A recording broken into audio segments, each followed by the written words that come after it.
Guys এই দাদা Toko পাতার ঘর কিভাবে বানায় দেখো কি সুন্দর করে বানিয়ে রাখছে। এটা উপরে ছাদ, এটা উপরে চালটা যে এইভাবে বাঁশ দিয়ে বানাইছে। আমাকে বহুত বাঙালি মানুষ জানে না এই ঘরটা কীভাবে বানায়। তা আমি যদি দেখাই, এই সাইডটা যদি দেখাই, এটা কি সুন্দর করে বানাইছে, যে ডিজাইন দিয়েছে কি, মানে কোনো জায়গায় জল পড়ার কোনো সিস্টেম নাই।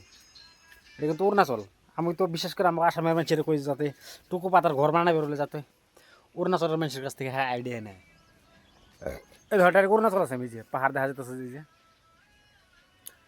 এটা আর্মি ক্যাম্প, ওই জায়গায় আর্মি ওরা আছে, ওই যে আর্মির গাড়ি দেখা যেতেছে।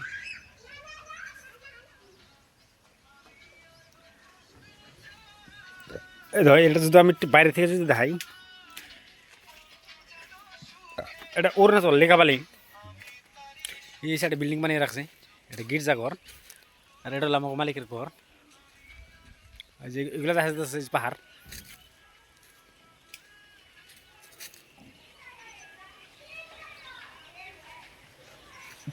আর এই যেটা আর্মি ক্যাম্পের বগলেই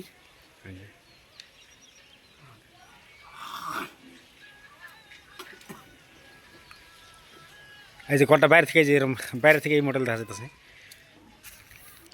तो गाइस फिर मिलेंगे गाइस नेक्स्ट वीडियो में, टाटा।